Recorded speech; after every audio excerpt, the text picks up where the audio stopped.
अब ब्रह्मा विष्णु महेश की साधना से जीव अमर नहीं हो सकता।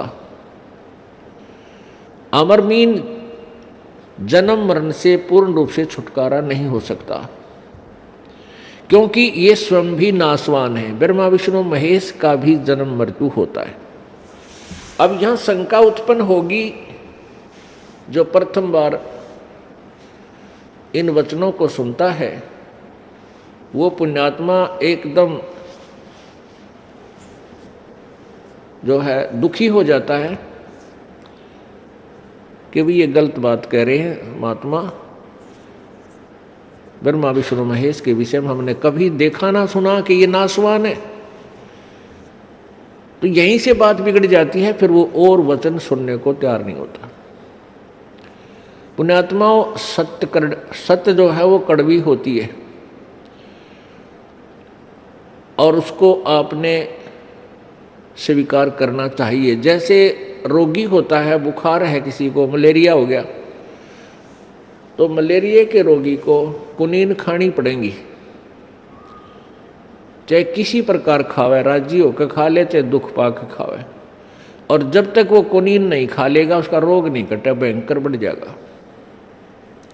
तो पुण्यात्माओं, यह सच्चाई है। जो दास आपको कुनीन दे रहा है, ये कड़वी दवाई है, इसको सहर्ष स्वीकार करो और इसको खा के देखो।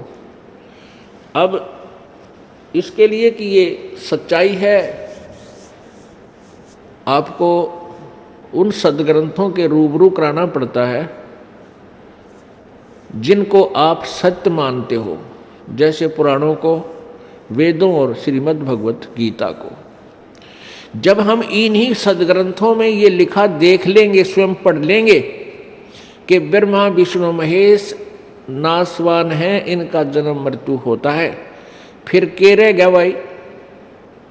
फिर कहाँ शेष बचा? तुम ये मानते रहोगे कि ब्रह्मा विष्णु महेश अविनाशी हैं और फिर भी आपके हृदय में वो गंध भरा ही है, आपने मानना ही नहीं है, तो फिर पड़ो बाढ़ में। अब उसके लिए आपको दिखाते हैं श्रीमद् देवी भागवत, जिसमें श्री ब्रह्मा विष्णु महेश जी की जीवनी लिखी हुई है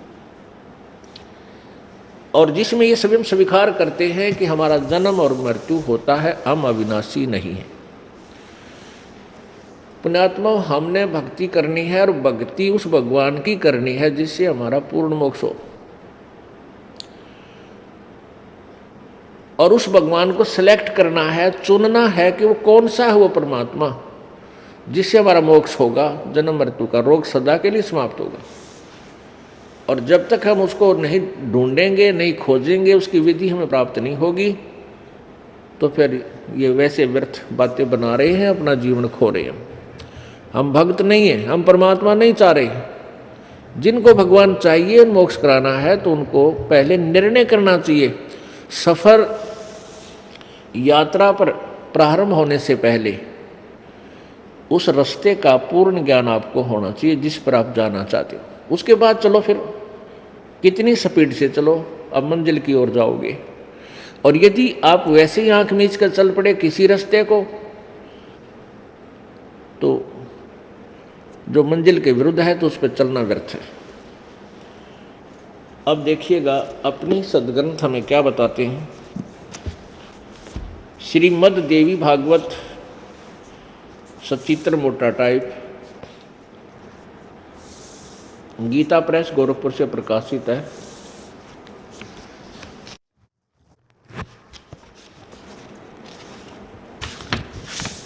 श्रीमद् देवी भागवत,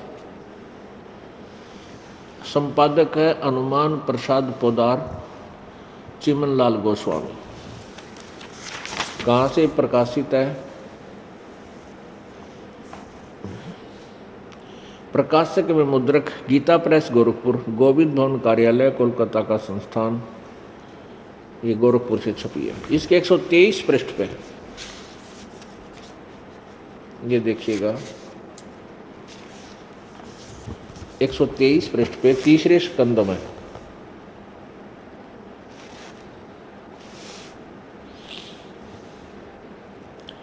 एक 123 पृष्ठ पे और तीसरा स्कंद है।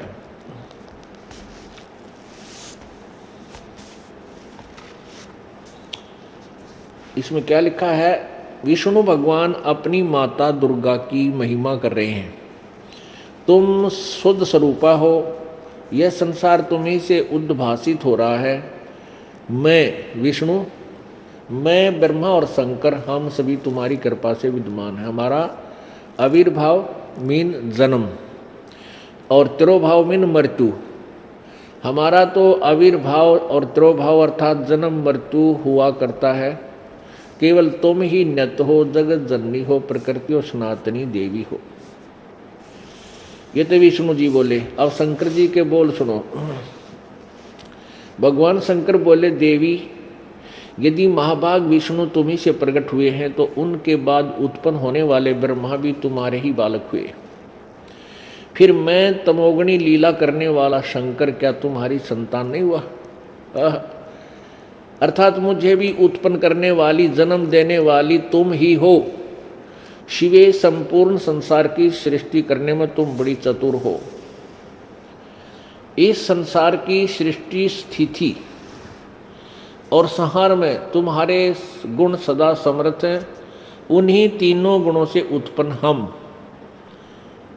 रजगुण यानी हम ब्रह्मा विष्णु और शंकर, यानी रजगुण ब्रह्मा, सतगुण विष्णु, तमगुण शिव शंकर, नियमानुसार कार्य में तत्पर रहते। इससे तीन कंसेप्ट क्लियर हो गए। प्रथम तो ये कि ब्रह्मा विष्णु महेश नासवान है, अविनाशी नहीं है, इनकी जन्म और मृत्यु होता है।